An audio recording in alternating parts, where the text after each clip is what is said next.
नमस्कार बच्चों, मैं पंकज सर स्वागत करता हूं आप सबका आपके अपने YouTube चैनल नव एकेडमी पर। अरे बच्चों, कमेंट बॉक्स में काफी दिनों से चल रहा है सर नौवीं के ज्योमेट्री के प्रॉब्लम सेट्स कहाँ हैं। हाँ तो बात सही है, मैंने लास्ट ईयर सिर्फ ट्रिग्नोमेट्री का ही प्रॉब्लम सेट डाल के रखा हुआ है। बाकी सब ज्योमेट्री के 9th के प्रॉब्लम सेट्स का सीरीज बाकी था। तो लीजिए बच्चों, आपकी डिमांड पर आज से शुरू है स्टैंडर्ड 9 ज्योमेट्री यानी कि मैथ्स 2 के प्रॉब्लम सेट्स का सीरीज। अगले 5 से 6 दिनों में बच्चों आपका सेमेस्टर तक के सारे चैप्टर्स के प्रॉब्लम सेट कर दूंगा मैं कंप्लीट। आज है chapter 1 basic concepts in geometry का प्रॉब्लम सेट 1, और वो भी कंप्लीट। जी हाँ, मेरे एक लेक्चर में ही, यानी कि मेरे लेक्चर्स डिवाइडेड नहीं मिलेंगे आपको। ज्योमेट्री का जो भी, या मैं चैप्टर अलजेब्रा का लेता हूं, तो मेरे प्रॉब्लम सेट्स होते हैं कंप्लीट एक ही वीडियो में, कॉम्पैक्ट, शॉर्ट एंड स्वीट। तो आगे मैं अपना वीडियो करता हूं बंद, क्योंकि स्क्रीन में स्लाइड्स हैं बड़े बड़े, जहां पर मेरे वीडियो आपके समझने में बाधा पहुंचा सकते हैं। तो वीडियो टर्न ऑफ करते हुए चलिए करते हैं शुरू। ये आ गया मैं यहां पर, और मैं ये वीडियो करता हूं मेरा टर्न ऑफ। आइए शुरू करते हैं। तो बच्चों, यहां पर सबसे पहली बात है basic concepts in geometry problem set 1 की शुरुआत। सबसे पहले नंबर आता है एमसीक्यूज की। कैसे होगा भाई ये सब एमसीक्यूज, आइए समझने की कोशिश करते हैं। तो सबसे पहली बात, how many mid points does a segment have? एक सेगमेंट में कितने मिड पॉइंट्स होते हैं?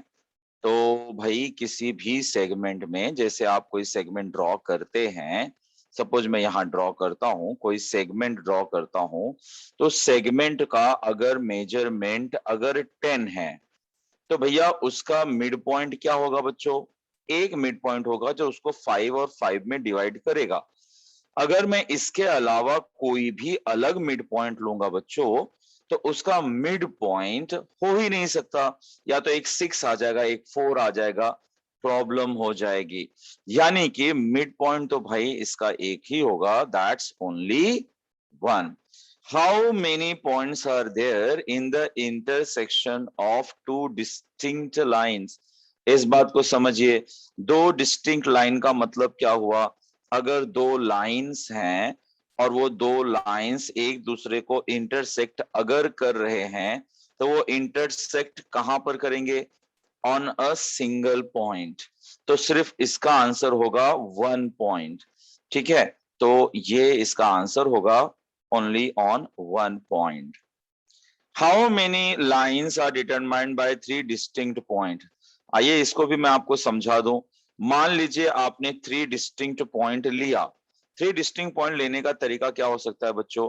एक तरीका तो हो सकता है कि आप इस तरह से डिफरेंट डिफरेंट लें, और एक तरीका हो सकता है कि आप तीनों एक ही लाइन में लें, इस तरह से। अच्छा, मैं इसको कंफ्यूज नहीं करता आपको, पहले पहला वाला सिचुएशन समझा दूं मैं। पहले वाले सिचुएशन में क्या होगा कि आप क्या कर सकते हो, इसको इसको ज्वाइन कर सकते हो, इसको इसको ज्वाइन कर सकते हो, इसको इसको ज्वाइन कर सकते हो, यानी कि एक तो ट्रायंगल बन सकता है। How many lines are determined? तो यहां पर 3 लाइन डिटरमाइंड हो गया। लेकिन सिचुएशन दूसरी भी तो हो सकती है। दूसरी माने क्या? दूसरी मतलब ये बच्चों कि हो सकता है कि आपके तीनों पॉइंट्स एक लाइन में हो, कोलिनियर पॉइंट हो, और अगर कोलिनियर पॉइंट हो तो इनसे जाने वाली सिर्फ एक लाइन ड्रॉ की जा सकती है। यानी आपको क्या समझ में आया कि अगर 3 डिस्टिंक्ट पॉइंट नॉन कोलिनियर हैं, अगर वो एक लाइन में नहीं है, तो 3 लाइंस ड्रॉ कर सकते हैं। लेकिन अगर वो एक ही लाइन में है, कोलिनियर है, तो आप सिर्फ एक ही ड्रॉ कर सकते हो। यानी कि आंसर है 1 और 3। तो भैया 1 और 3 है, तो चलिए इसको कर देते हैं बॉक्सिंग, 1 और 3। अच्छा, अगर distance A B find out करना है, अगर एक कोऑर्डिनेट है -2 और 5, बच्चों किस तरह से फाइंड आउट करते हैं? हम पहले डिसाइड करते हैं कि बड़ा कौन है। तो आप देख सकते हैं कि 5 बड़ा है और -2 छोटा है। तो डिस्टेंस कैसे निकालते हैं हम? बड़े में से छोटे को करते हैं माइनस, यानी भैया माइनस माइनस हो जाएगा प्लस, ये हो जाएगा 5 + 2 यानी कि 7। तो बच्चों इसका आंसर आएगा 7। ओके, तो इस तरह से इसका आंसर हो गया 7। अब अगली बारी है, इसको भी समझना होगा आपको, मैं हूं ना, समझा देता हूं, डोंट वरी। चलिए, इसमें बोल रहा है कि पी क्यू आर ऐसा सिचुएशन है, पी क्यू आर ऐसा सिचुएशन है। ओके ठीक है, एक है पी, एक है क्यू, एक है आर।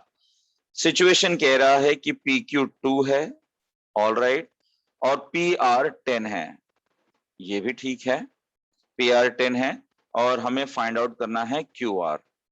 तो बच्चों आप जैसा कि देख सकते हैं, छोटा वाला फाइंड आउट करना है, तो क्यू आर हो जाएगा P R minus P Q, यानी कि 10 - 2 यानी कि 8, यानी कि इसका सही आंसर होगा 8। तो चलिए फाइनलाइज करते हैं इसको। डिस्टेंस निकालना बच्चों आपने सीखा हुआ है ऑलरेडी। तो इस तरह से हमने एमसीक्यूज को कर लिया है कंप्लीट।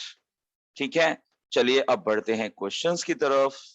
देखिए, on a number line coordinates of P Q R are 3 - 5 and 6 respectively. इस सिचुएशन को हम इसे समझ लेते हैं। देखिए बच्चों, जब आप नंबर लाइन पे ये सारे नंबर्स देखोगे तो पहले 0 सेंटर में ले लेंगे, पॉजिटिव राइट साइड में आएंगे और नेगेटिव लेफ्ट साइड में आएगा। तो पहली बात तो ये। अब हमें एक एक करके चेक करना है बच्चों कि कौन सा स्टेटमेंट ट्रू है, कौन सा फॉल्स है। चलिए पहले पहला स्टेटमेंट चेक करते हैं और ऑब्जर्व करते हैं कि आखिर बात क्या है, माजरा क्या है। वो कह रहा है PQ, कहां पर है PQ, ये रहा PQ। तो क्या PQ में QR, भैया देखो QR इधर आ गया, क्या PQ में QR ऐड करने पर PR आएगा? बिल्कुल नहीं। एक्चुअली कैसे आता था ये अगर मुझे PR लाना ही था तो मुझे PQ माइनस QR करना चाहिए था, नहीं, QR माइनस PQ करना चाहिए था, तब PR आता। ठीक है ना बच्चों, यहां पर अगर आप देखेंगे तो ये बोल रहा है कि PQ कहां से कहां तक है, यहां से लेकर यहां तक है। हाँ, और बोल रहा है कि उसमें QR ऐड करो, तो उसमें QR ऐड करेंगे तो वो तो और बड़ा ही हो जाएगा। और पहली बार लिनियरिटी में ऐड किस तरह से होना चाहिए, लिनियरिटी में ऐड इस तरह से होना चाहिए था कि अगर मैं PQ में PR ऐड करता तो जाके QR आता, इस तरह से होता। ये यहां पर होना चाहिए था, ये यहां पर होना चाहिए था, तब ये स्टेटमेंट ट्रू होता। यानी कि कुल मिला के ये स्टेटमेंट है फॉल्स। अब दूसरा सिचुएशन भी चलिए देखते हैं कि क्या है। तो दूसरा सिचुएशन बच्चों इस तरह से कह रहा है कि डिस्टेंस पी आर, कहां पर है डिस्टेंस पी आर, ये रहा डिस्टेंस पी आर। ओके, फिर डिस्टेंस आर क्यू, वो कहां पर आ गया, फिर से उसने बड़ा ले लिया, लिनियरिटी को बड़ा ले लिया। तो उसके बाद कह रहा है कि इसका आंसर डिस्टेंस पी क्यू, क्या ऐसा हो सकता है? नहीं। ऐसा कब होता, जब क्यू आर में से पी आर को माइनस करता, बड़े वाले में से अगर छोटा वाला माइनस करता तब इसका आंसर आता पी क्यू, है ना। यानी कि बच्चों क्यू आर, यानी ये जो आर क्यू दिख रहा है, इसमें से पी आर को माइनस किया गया होता तो आंसर पी क्यू आ जाता। तो जैसा कि फिगर दिख रहा है उसके हिसाब से ये भी है फॉल्स। तो चलिए इसे भी हम फॉल्स करार दे देते हैं। Okay next, RP plus P Q. देखते हैं क्या कह रहा है सिचुएशन। आरपी कहां पर है बच्चों, ये रहा RP, all right, plus PQ कहां पर है, ये रहा PQ, यहां से लेकर यहां तक, ये दे रहा है RQ। Yes, it looks very good. भैया दो छोटे छोटों को ऐड किया, बड़ा वाला आ गया, दिस साउंड्स रियली गुड, यानी कि ये वाला आंसर है ट्रू। तो ये तो सही निकल गया, that's very fine. I hope आपको ये समझा रहेगा पिक्चर। कुल मिला के ज्योमेट्री में जो भी फिगर होते हैं ना बच्चों, उनको ऑब्जर्व करना सबसे बड़ी बात होती है। अब है नेक्स्ट वाला बात, चलिए उसको भी हम करते हैं डिकोड। क्या लिखा है, distance PQ, distance P Q यहां से लेकर यहां तक, माइनस डिस्टेंस पी आर। भाई इसमें से ये माइनस हो ही नहीं सकता। पहली बात, माइनस करना हो तो उसी के अंदर वाली चीजों को ही माइनस कर सकते हो, बाहर का रे इस रे से माइनस कभी हो ही नहीं सकता। तो आगे बात करने की जरूरत ही नहीं, यानी कि ये है फॉल्स।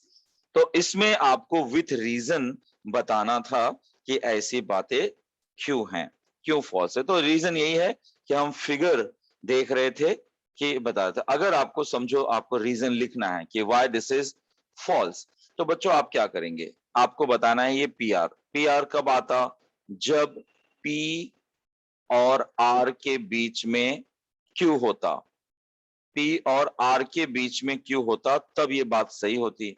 लेकिन इन्होंने जिस हिसाब से दिया है, इसके हिसाब से ऐसा लगता है कि भैया पी क्यू तो ऐसा है, यानी ये सिचुएशन कब पॉसिबल था, जब क्यूपी में पी आर नहीं, ये पी आर का मैंने क्या बताया था आप लोगों को, सब्ट्रैक्ट करने पर आता ना। इन्होंने क्या बोला है, इन्होंने बोला है डिस्टेंस पी क्यू, यानी ये प्लस डिस्टेंस क्यू आर बोला है।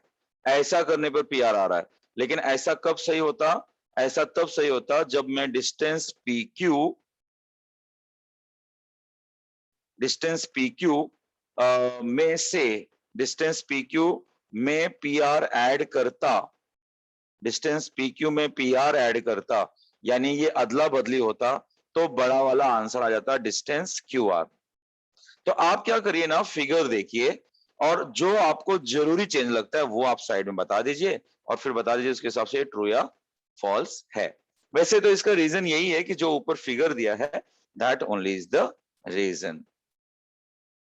Next, coordinates of some pairs of points are given below, hence find the distance between each pair। ये आपका फेवरेट क्वेश्चन है, एक एक करके फाइंड आउट करते हैं। जैसे 3 और 6 है, तो भाई फर्स्ट पॉइंट है 3, सेकेंड पॉइंट है 6, पता लगाओ बड़ा कौन है, बड़ा है 6, यानी डिस्टेंस हुआ 6 - 3 यानी कि 3।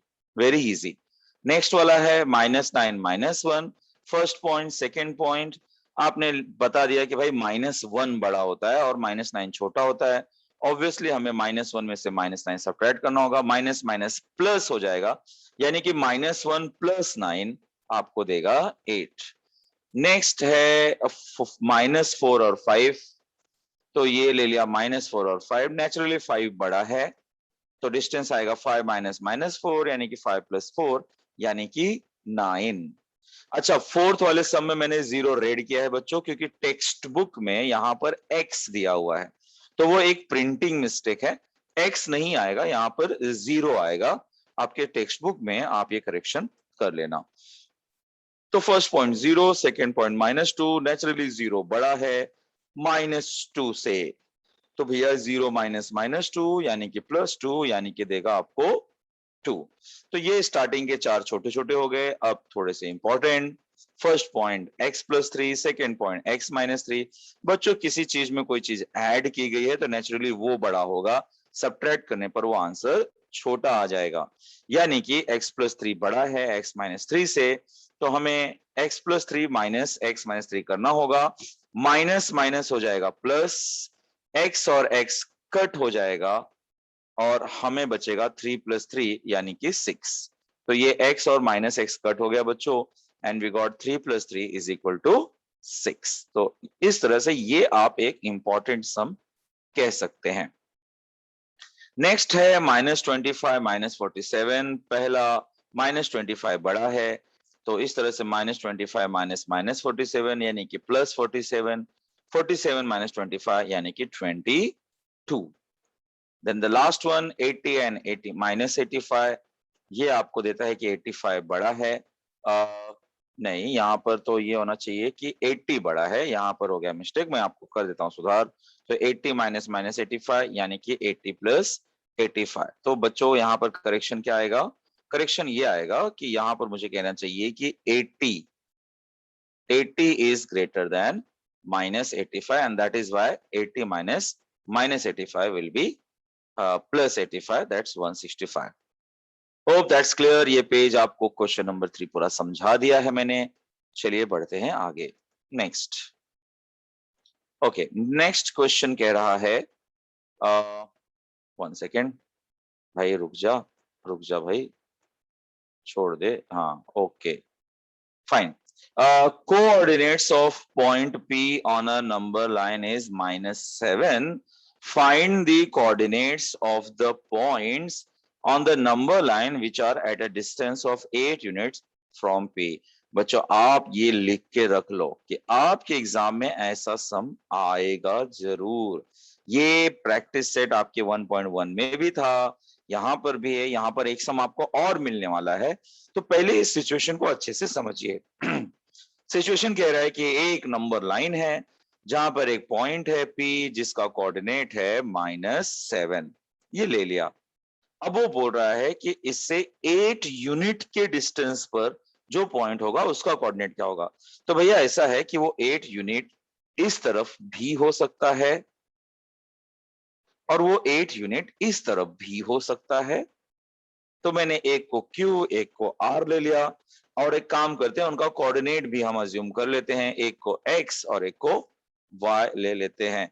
भाई नंबर लाइन का सीधा सीधा रूल क्या कहता है, नंबर लाइन कहता है कि number on the right side is greater, यानी कि -7 जो है वो X से बड़ा है, ये फॉर श्योर है, लेकिन वही -7 Y से छोटा होगा, यानी कि Y जो है वो -7 से बड़ा है और X जो है वो -7 से छोटा है। बिकॉज हमने रूल सीखा है बच्चों कि नंबर लाइन पे लेफ्ट साइड में नंबर्स छोटे होते हैं, लेफ्ट साइड में नंबर छोटे होते हैं। सो इसके दो सिचुएशन हो गए बच्चे, एक तो यहां का आंसर आ सकता है, एक तो यहां का आंसर आ सकता है। तो हम क्या करेंगे, पहला लेफ्ट वाला ले लेते हैं। हमने ले लिया कि भैया let the coordinate of point Q be X, और P का तो -7 है ही। सिचुएशन के हिसाब से हमें समझ में आ रहा है क्योंकि वो लेफ्ट में है, Q वाला पॉइंट लेफ्ट में है, इसलिए ऑब्वियसली -7 बड़ा होगा और X छोटा होगा। जो लेफ्ट में होता है वो छोटा होता है। सो उस हिसाब से -7 -X, यानी PQ का डिस्टेंस तो दिया ही है कि भैया डिस्टेंस 8 है, तो -7 इस तरफ ले आओ, यानी कि -X को लाया X हो गया और 8 उधर गया -8, इट गिव्स यू -15, यानी कि एक कोऑर्डिनेट हो गया -15। अब राइट साइड वाले को हम लोग ले लिए Y, कोऑर्डिनेट ऑफ पॉइंट -7 है, क्योंकि पॉइंट R जो है वो राइट साइड में है, राइट साइड में है मतलब इस बार Y बड़ा होगा। लेफ्ट साइड में देखिए X छोटा था, राइट साइड में Y बड़ा है। तो डिस्टेंस तो फाइंड आउट करने का तरीका वही है कि आप बड़े में से छोटे को माइनस करो। यहाँ पर 7 नहीं, यहाँ पर होना चाहिए Y। चलिए पहले यहीं पे मैं करेक्शन कर दूं, इससे बड़े बड़े देशों में से छोटी छोटी बातें होती रहती हैं।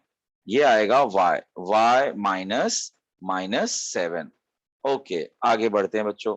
तो ये हो जाएगा Y -+7, और अब ये 7 आ जाएगा इस तरफ 8 - 7, यानी कि Y = 1। यानी कि इसके दो आंसर आ गए, एक तो -15 अगर लेफ्ट साइड में हो और 1 अगर राइट साइड में हो। यानी फाइनल आंसर हुआ the coordinates of the points at a distance of 8 units from P are -15 and 1। तो बच्चों एग्जाम में तो ऑब्वियसली आप बॉक्स नहीं बनाएंगे, आप नंबर 1 उसके नीचे number 2 and then the final answer. I hope ये क्लियर है और ये छोटा सा मिस्टेक जो आप सुधार लेंगे। चलिए आगे बढ़ते हैं, let's move to the next one. यहां पर दो सिचुएशंस दी हुई है बिटवीननेस की, एक में दिया हुआ है कि ABC है और एक में दिया हुआ है PQR है और उसके आंसर्स फाइंड। तो आइए एक एक सिचुएशन को समझते हैं। सबसे पहले वाले सम में AC is 12 and BC is 6.5, betweenness दिया हुआ है ABC। तो पहले इसके हिसाब से चीजों को लिख लो। ABC का मतलब हुआ AB प्लस BC, ये पहले आप लिख लेंगे। AB प्लस BC करने पर आता है AC, ये बिटवीननेस का पहली बात मतलब हुआ। अब इसमें बच्चों जो जो वैल्यूज दिया है वो रख दो, जैसे ये 17 दिया हुआ है, ये 6.5 दिया है और डिस्टेंस AB वैसे का वैसे ही बच गया। अब डिस्टेंस AB निकालना है तो नेचुरली 6.5 सब्ट्रैक्ट करना होगा 17 में से, ये कर दिया एंड वी गॉट 10.5। तो इस तरह से हम बिटवीननेस का फायदा उठाते हैं। नेक्स्ट है, उसमें क्या क्या गिवन है वो लिखा, बिटवीननेस लिखा। बिटवीननेस लिखने का मतलब देखेंगे कि पी क्यू और क्यू आर एड करने पर आना चाहिए P R. So P R means P Q plus Q R. यहाँ पे सीधा सीधा पी क्यू और क्यू आर का वैल्यू दिया हुआ है, just put and simply get 9.1। तो ये तो बहुत इजी सम था बच्चों। Let's move question number 6। Coordinate of a point A on a number line is 1. What are the coordinates of point on the number line which are at a distance of 7 units from? बच्चों अभी अभी हमने fourth सम ऐसे ही किया, जहां पर बीच में हमने पॉइंट A कंसिडर करा 1। अब उससे 7 यूनिट्स, मतलब एक इस तरफ एक उस तरफ, एक को X और एक को Y अज्यूम करा। फिर वही सारी स्टोरी कि जो लेफ्ट वाला है मैंने x ले लिया। अब क्योंकि वो लेफ्ट में है तो आपको पता है कि जो लेफ्ट वाला होता है वो छोटा होता है, यानी कि 1 बड़ा होगा और x छोटा होगा। अगर ऐसी बात है तो डिस्टेंस 1 माइनस एक्स होगा। डिस्टेंस हमें पता है कि 7 है, सो माइनस एक्स को ले आइए इस तरफ x और 7 को ले जाइए उस तरफ, ये हो गया -6, यानी x का कोऑर्डिनेट आ गया -6।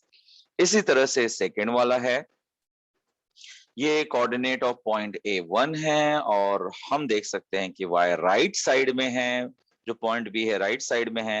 राइट वाला हमेशा बड़ा होता है, y is greater than 1, so distance AB is y -1 means ये 7 दिया हुआ है, y का आंसर निकालना है तो -1 comes this side becomes +1, so y is equal to 7 + 1, that's 8। तो बच्चों ये फोर्थ सम के जैसा ही था, वेरी वेरी easy।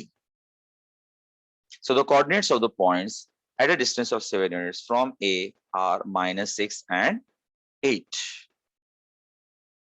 Next, अब यहां से बच्चों आपका एक्सरसाइज 1.3 जो था उस पर बेस्ड सम है, ज्योमेट्री के लिए बहुत बहुत बहुत इंपॉर्टेंट। आपको ऐसे कंडीशनल फॉर्म में लिखना, कंडीशनल फॉर्म मतलब इफ और देन के फॉर्म में लिखना आना चाहिए। जैसे every rhombus is a square, तो अगर आपको एक लॉजिकल स्टेटमेंट बनाना हो जिसमें आपको कंडीशन रखना हो तो आप क्या बोलोगे कि अगर कोई क्वाड्रिलेटरल स्क्वायर है तो इसका मतलब वो रोम्बस भी है। So if a quadrilateral is a rhombus then it is a square. ये थोड़ा सा गड़बड़ हो गया, पहले मुझे लिखना चाहिए if a quadrilateral is a square then it is a rhombus, ठीक है। या यहां पर जिस हिसाब से कह रहा है कि every rhombus is a square, तो इसका मतलब अगर कोई quadrilateral rhombus है then it is a square। angles in linear pair are supplementary, तो अगर कोई एंगल्स लीनियर पेयर में है तो फिर वो सप्लीमेंट्री है। If two angles are in linear pair then they are supplementary. बस उसी में इफ और देन लगाकर स्टेटमेंट्स को अलग अलग लिखिए, दो बातों को समझाइए। 11th साइंस में बच्चों आपको लॉजिक करके, मैथमेटिकल लॉजिक करके एक चैप्टर है जहां पर इसकी बहुत जरूरत पड़ेगी। A triangle is a figure formed by 3 segment, तो if a figure is a triangle, if a figure is a triangle then it is formed by 3 segments। और फोर्थ है, a number having only 2 divisors is called a prime number, तो if a number is has only 2 divisors then it is a prime number, तो फिर वो prime number है, ठीक है। सो पहले वाले सिचुएशन में बच्चों, पहले वाले सिचुएशन में एज पर क्वेश्चन हमने उसको कर तो दिया है, लेकिन आप चाहें तो आप क्या कर सकते हैं, सिंपल सी बात है, आप if it is a square then it is a rhombus ऐसा करके लिखेंगे तो ज्यादा लॉजिकल होगा, क्योंकि every square is a rhombus. तो पहले वाले में ये करेक्शन आप समझ सकते हैं, यानी कि आप ये लिख सकते हैं, ये वाला स्टेटमेंट इफ के बाद लिख के ये वाला स्टेटमेंट देन के बाद लिखेंगे तो थोड़ा ज्यादा प्रॉपर साउंड करेगा। अभी आपको पढ़ाते वक्त ऐसा मुझे फील हो रहा है। तो स्टेटमेंट की शुरुआत करेंगे, if it is a square then the quadrilateral is a rhombus, फिर यहां पर ए की जगह पे द आ जाएगा। तो इस तरह से आप इसे लिखेंगे तो ज्यादा लॉजिकल होगा, बाकी ये रॉन्ग नहीं है, this will also do. Right the converse, converse मतलब होता है उल्टा लिखना। जैसे आप चेंज द वॉइस करते हैं ना इंग्लिश में, इंग्लिश ग्रामर में, तो इसी तरह से ये होता है कि कोई स्टेटमेंट है उसको उल्टा लिखना।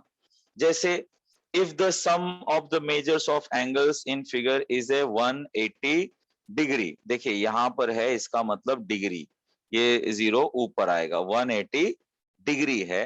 तो अगर किसी sum of the measures of angle in figure is 180 degree, then the figure is a triangle। तो आप क्या करेंगे, अब इस चीज को पहले लिखेंगे, ये स्टेटमेंट बाद लिखेंगे, तो ये हो जाएगा कन्वर्स, उल्टा लिखना होता है। तो आप बोलेंगे if the figure is a triangle then the sum of the measures of angle is 180 degree, बस उसी को उल्टा लिखना इज ए कन्वर्स। देखिए if the sum of the measures of two angle is 90 degree, अब यहां पर भी ये डिग्री आएगा, तो ये लगता है टाइपिंग करते वक्त ये यहां पर आ जाएगा डिग्री। अगर sum of the measures of two angle is 90 degree then they are complement of each other. ना कॉम्प्लीमेंट है तो अब इसका उल्टा लिखेंगे कि if angles are complement to each other, if two angles are complement of each other, then the sum of the measures of two angle is 90 degree। ठीक है, तो नेक्स्ट देखते हैं, if the corresponding angles found by a transversal of two lines are congruent, then the two lines are parallel। अब उल्टा लिखेंगे, if two lines are parallel, then the corresponding angles found by transversal। देखो ये पहले लिखा और पहला वाला स्टेटमेंट बाद में लिखा, यही होता है converse. If the sum of the digits of number is divisible by 3, then the number is divisible by 3। ये 3 के डिविजिबिलिटी का रूल है, तो आप लिखेंगे if the number is divisible by 3, then the sum of the digits of the number is divisible by 3। ये हो गया इसका कन्वर्सेस। ठीक है बच्चों, तो ये छोटी छोटी बातें ध्यान रखना। एक स्पेलिंग मिस्टेक मुझे और भी दिखी है, आपको भी दिखी होगी, यहाँ पर सी आएगा, कॉम्प्लीमेंट। ठीक है, ये बस आपके प्यार में थोड़ी सी घाई हो गई है तो इसलिए ये रह गया है, बट चीजों को मैंने यहाँ पे करेक्ट कर दिया है, आपको कोई तकलीफ नहीं आएगी। ठीक है बच्चों, उम्मीद करता हूं आपको ये समझा होगा। Let us move to the next one. 9 sum कहता है write the antecedent and consequent in the following statement. Antecedent मतलब किसी भी क्वेश्चन का गिवन समझना और क्या प्रूव करना है वो समझना। तो ऐसा आप सिर्फ तब कर सकते हो जब आपके पास कोई कंडीशन में दिया हो। जैसे कि पहला क्वेश्चन है, if all sides of triangles are congruent then its all angles are congruent. तो इसका मतलब गिवन पार्ट हुआ इफ के बाद वाला, और देन के बाद वाला तो है प्रूफ। इफ के बाद वाले को हम गिवन कहते हैं, देन के बाद वाले को कहते हैं कि ये प्रूव करना है। तो क्या गिवन है वो पहचानना है, एंटीसीडेंट है all sides of triangles are congruent, और देन के बाद जो है ये है कॉन्सिक्वेंट, यानी कि ये प्रूव करना है। तो प्रूव क्या करना है, its all angles are congruent. तो स्टेटमेंट के दो हिस्सों को समझना है कि क्या गिवन है और क्या प्रूव करना है। Next, the diagonals of a parallelogram bisect each other. तो अगर ऐसा है, तो पहली बात तो ये कंडीशन में नहीं दिया हुआ है, the diagonals of parallelogram bisect each other ये दिया हुआ है। तो इसका मतलब ऐसा है कि कंडीशन कह रहा है कि अगर कोई क्वाड्रिलेटरल पैरेललोग्राम है, अगर कोई क्वाड्रिलेटरल पैरेललोग्राम है, तो पक्की बात है कि उसके diagonals bisect each other.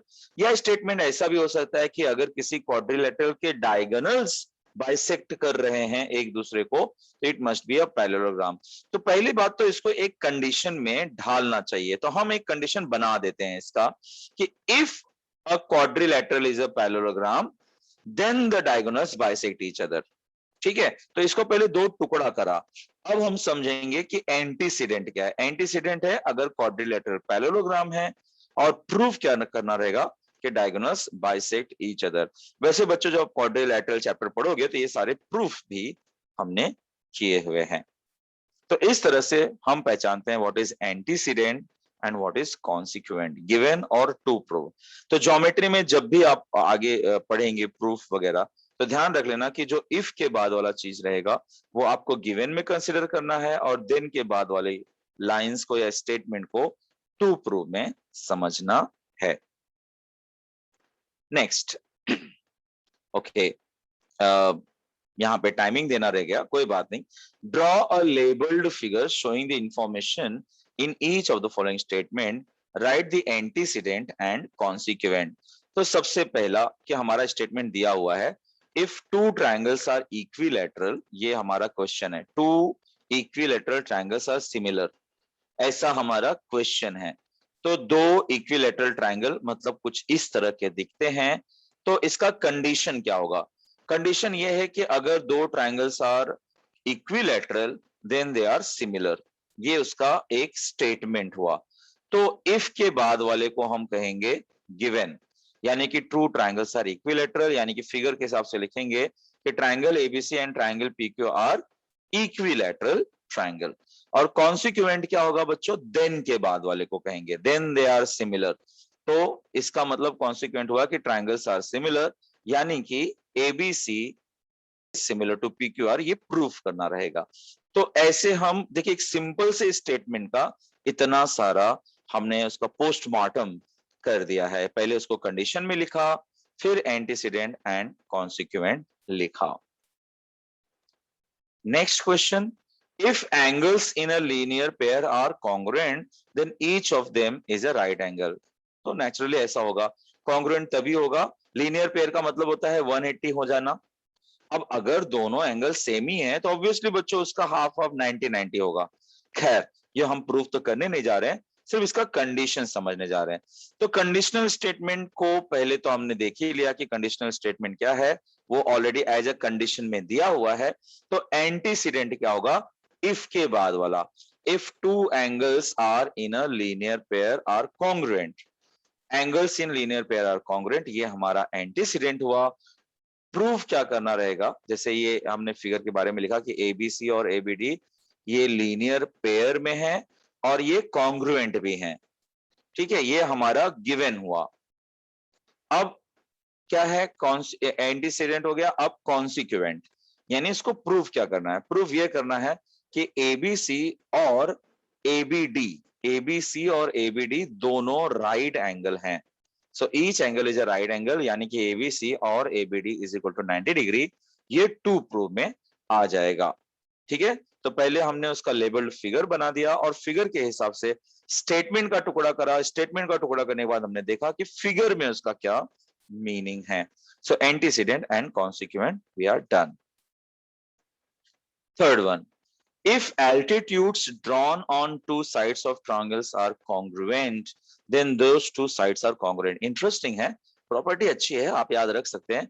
Condition कुछ इस तरह से है बच्चों कि एक ट्रायंगल है जिसमें दो एल्टीट्यूड्स ड्रॉ किया है, एक बीई और एक एडी। तो कंडीशन कहता है कि अगर एल्टीट्यूड कॉन्ग्रुएंट होंगे तो वो एल्टीट्यूड जिन पर ड्रॉ किया है वो साइड्स कॉन्ग्रुएंट होंगे, यानी कि एसी और बीसी इक्वल होंगे।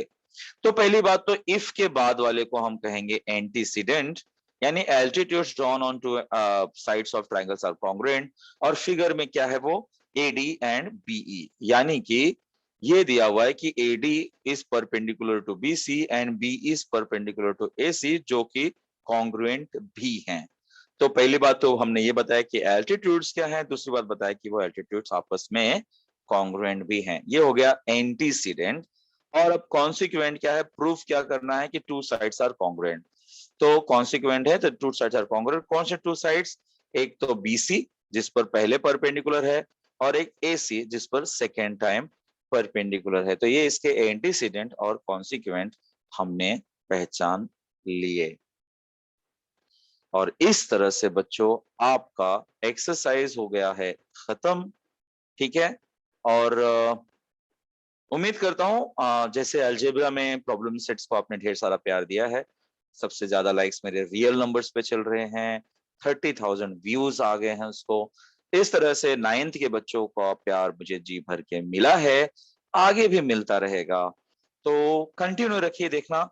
कल आपको मिलेगा चैप्टर 2 का प्रॉब्लम सेट। इस हफ्ते मैं कोशिश करूंगा कि आपके प्रॉब्लम सेट की सारी चिंताएं खत्म कर दूं।